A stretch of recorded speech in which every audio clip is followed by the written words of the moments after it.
Hello and welcome to episode 2 of the All Round Coaching Podcast. Today I've got Mel here with me, a client of mine who took her first step into the gym and coaching in July last year. Hello, Mel. I can't tell you how long that's taken us to actually record that. So yeah, you've missed all the outtakes, guys. You lucky devils. We will post that on Instagram stories though. You can all watch it back. Yeah. So Mel, I've got you in today just to talk about your first steps into the gym, into training, and how it was for you. So take it away. Yeah, the first steps into the gym, it's always, I think a lot of people have that gym anxiety, that constant fear of being the person that's being filmed, that then may eventually end up on some sort of Instagram reel where they're swinging from the rafters. I've always been conscious of, I suppose, maybe not doing the right thing, or perhaps, I suppose, just looking a bit of a tit, really. I don't know if you ever get that feeling yourself. I don't think anybody actually knows the right thing to do until they're actually shown. So it's not that they don't know what they're doing, they just haven't been shown and been able to learn from anything. So I don't think there's a right or wrong in a lot of senses, just nobody knows how to start. Yeah, I think there's always that, especially with nowadays, like with social media. Like I'm getting fed a lot of like fitness stuff at the moment, and you're looking at all these gymfluencers where they just look like they know what they're doing. So they give you that impression that when you walk in and you feel like an absolute novice, that you've not got a clue. No, I think with that, obviously we're looking at the booty bands, the home workouts, what you can do in like 10 days, and it is a lot of the extremes with that. But obviously, like I've said, nobody's actually been shown how to do things, so they don't know what to believe, what not to believe, or what direction to actually take. Yeah, so when it comes to taking the first step, for me, I was naturally just going into a rhythm of, okay, well, I'll go in, I'll do the treadmill because that's where I felt comfortable. I think I picked up a few dumbbells. I'd probably sniffed around some of the equipment, thinking I'll just have a go at that. That looks like I know what I'm doing on it. And then I think I was getting really, really frustrated where I wasn't getting anywhere. I was getting into the gym and I thought that I was doing the right things, but I wasn't seeing any results. Yeah, and I think that's the consistency. Obviously, people think that everything has to change, or you have to, bunny ears quote, to trick the body. So people go in, they'll try every bit of equipment, and they think that one, they'll have to be sore from it. Two, they'll have to smash themselves into the ground, and then the next day they're going to do something completely different. So nothing ever progresses from that because you haven't had anything in place. That's why obviously when you do a training plan, you learn from it, you can progress with it, and obviously you're bringing up body parts and getting stronger in them areas. So it is the direction that people fail on, and obviously that's when they lose interest because they haven't got anywhere. So if you're not making progress, then you're not going to continue to do something. Does that sound familiar? Yeah, it definitely sounds familiar. I think I naturally have that mindset where you think, oh, I've been to the gym like 2 or 3 times a week, like where's my abs? Like you actually have that like an impatience there, which is why I'd finally taken the plunge after so many years to go, actually, I do actually really need some support, which is where I've got in touch with yourself. Was it invaluable support? We'll see. So what stage then, or how did you know that, right, you need a coach, you wanted to choose a coach? How did you go about that? Well, I've been at the Warehouse Gym in Hindley for a good few years now, so I'd messaged the Instagram page and just dropped them a line and asked if they had any PTs available, because I needed some extra support. And I am just going to touch on this. There is a difference between a PT for me and a coach. So what would you say the difference in a PT and a coach was? Well, I feel like I've been like completely honed in and you've drilled it into me now. But I mean, now knowing what I know and actually having worked with you for about 10 months now, I do know the difference that a PT obviously supports you on basic movements within the gym. They help you obviously train within that gym environment, whereas a coach like yourself will support you. It's actually the gym aspect is such a small slither of that pie chart that, you know, it's the nutrition, it's the lifestyle, it's the mindset, it's prioritizing time, it's everything else that actually helps feed those gym sessions. So it's the bigger part of that pie. Tell me from Wigan if I'm talking about pies. I think I don't know who quoted it, I can't remember, but it is like 0.4% your one-to-one sessions is your success, and it's the other, what percentage would it be? 90?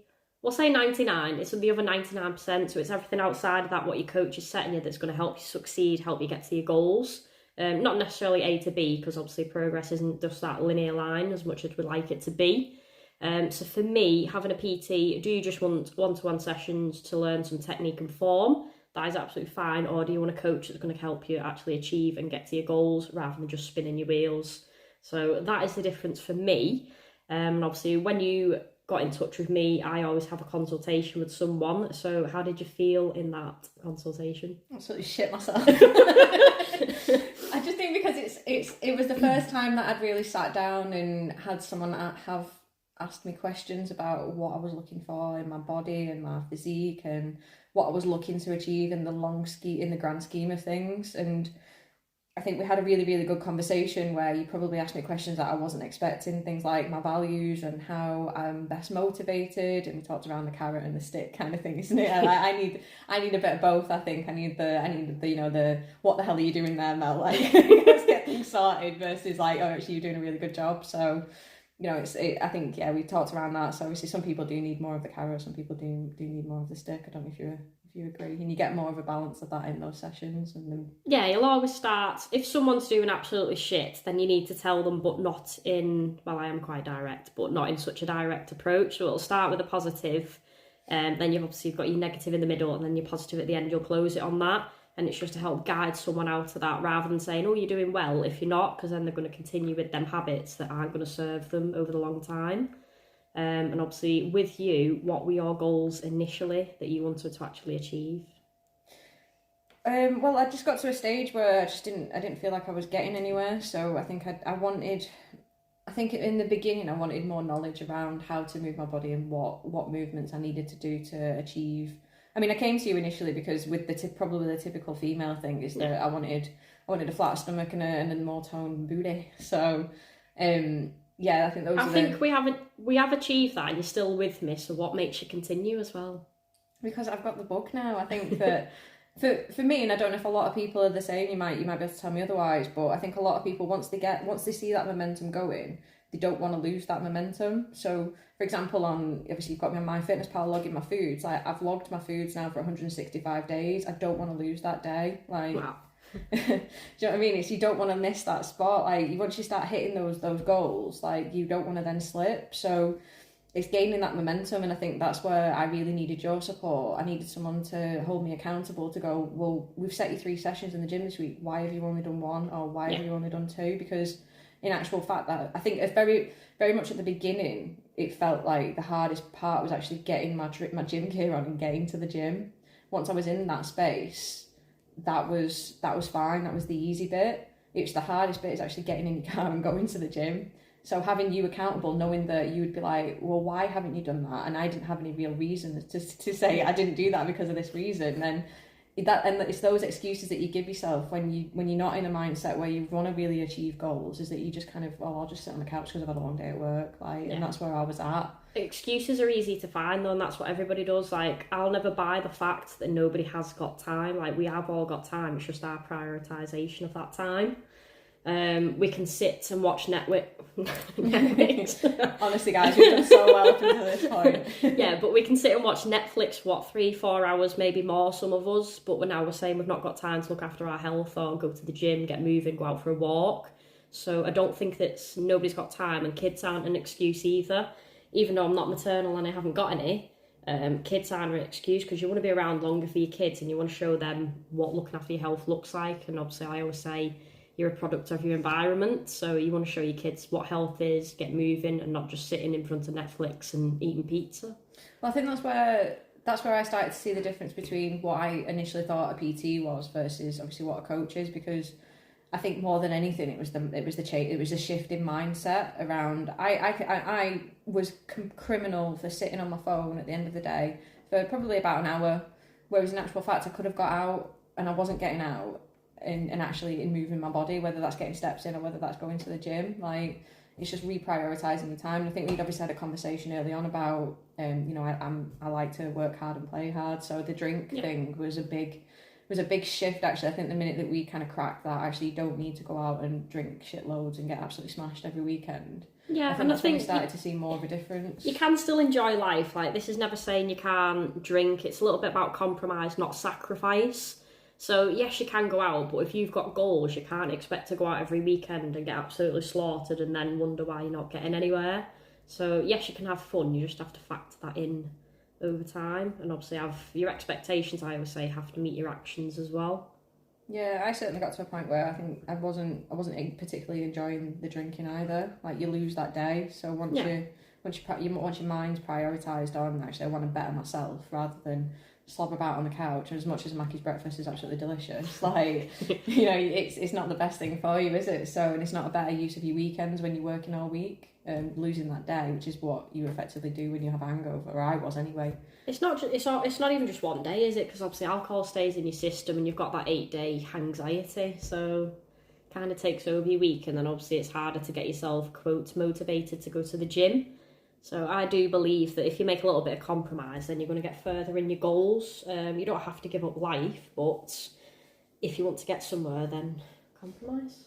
Yeah, so in terms of, like, I mean, we talked quite a lot about, and I've been quite honest with you, like, over the course of the 10 months, like that, them first 3 months were really quite tricky to kind of shift your mindset. And I think I came away from that initial session thinking that I'm not sure about it. I'll give it 3 months and see how I get on.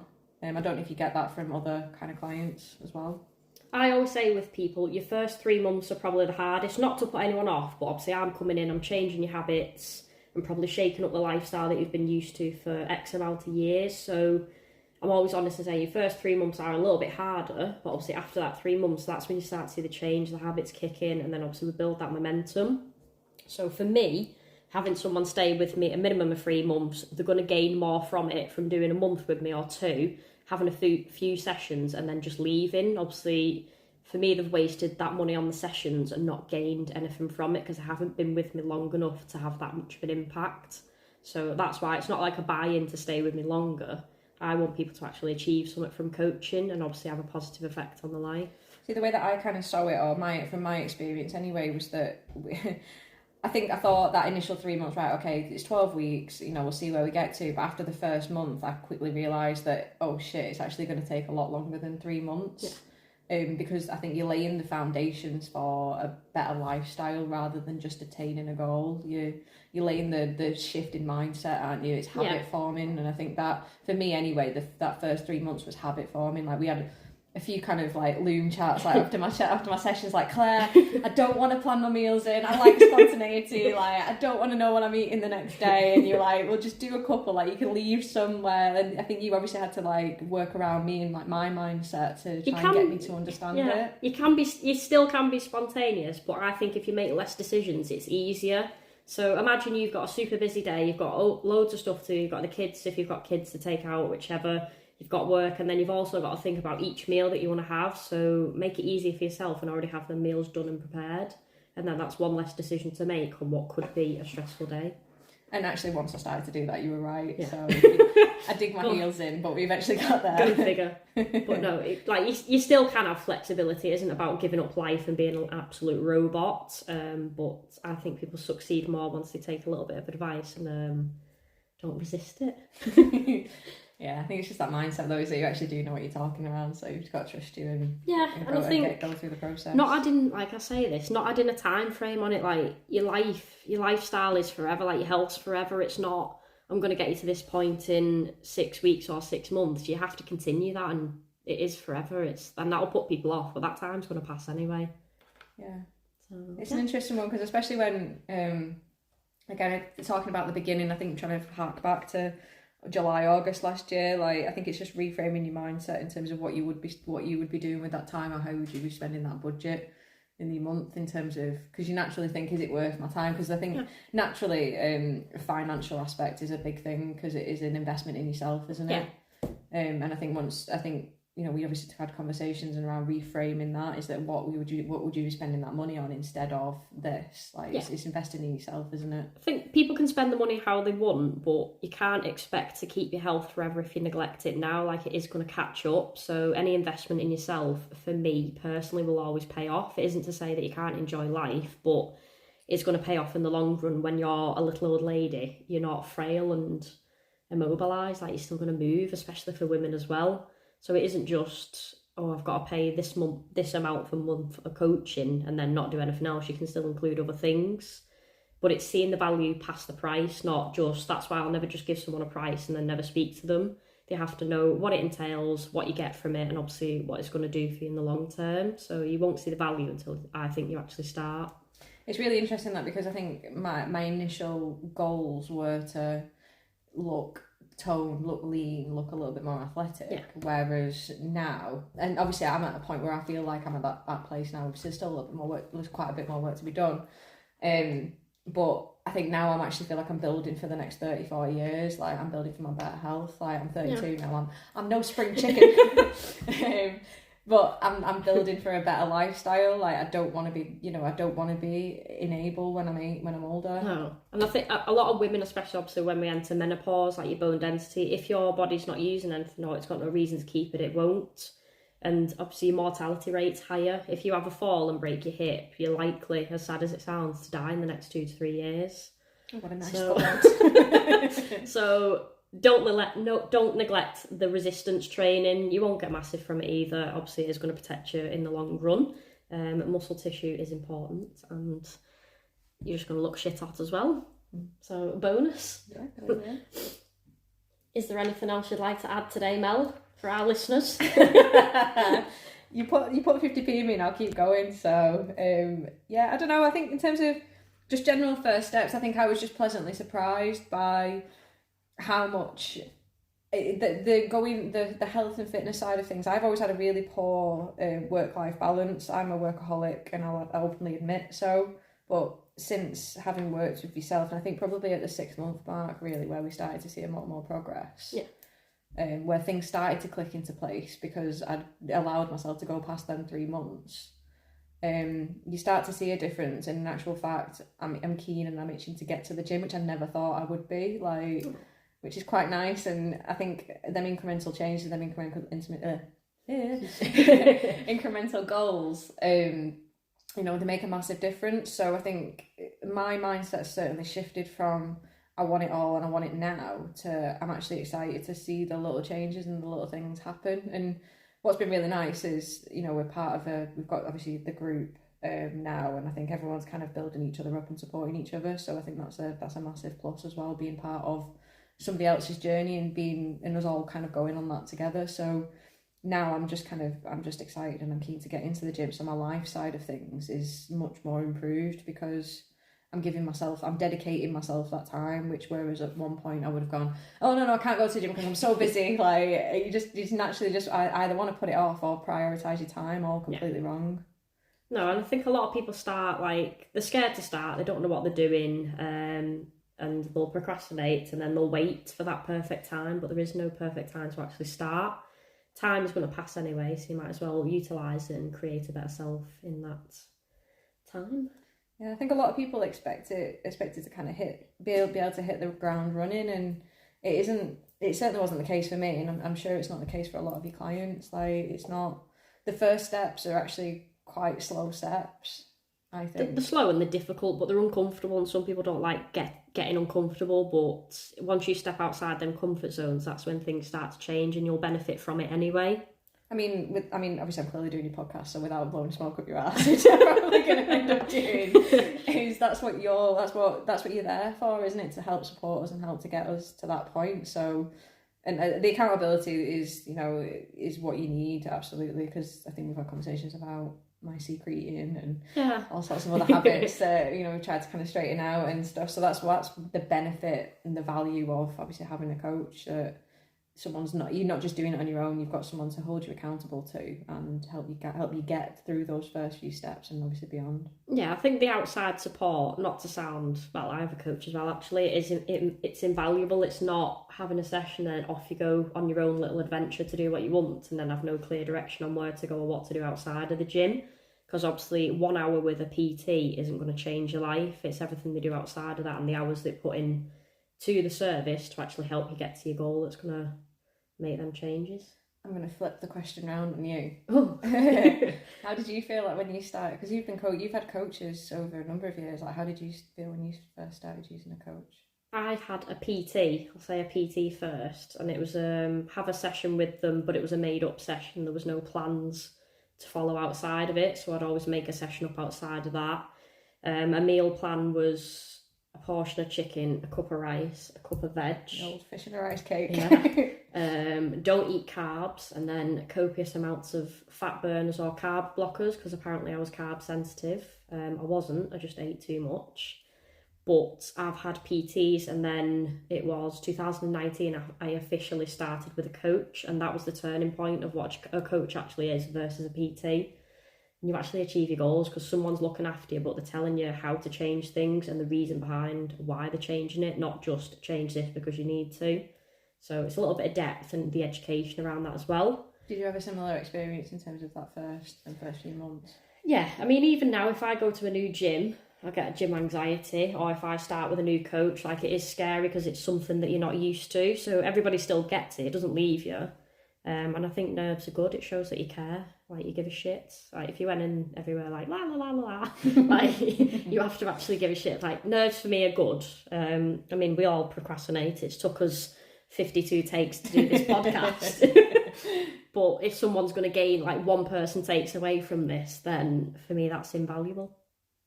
There you go. That's your 10 pence. No, that's my 10 pence. So we will wrap it up here. Maybe there's an episode 3 coming soon in the next 4 years when I compose myself again. But I'd like to thank Mel for coming on. Obviously, she has been an amazing client and continues to. I still keep her in check. And yeah, you've been amazing in all ways. Oh, you got me to cry. Right, hopefully you've enjoyed this, guys. I will see you soon.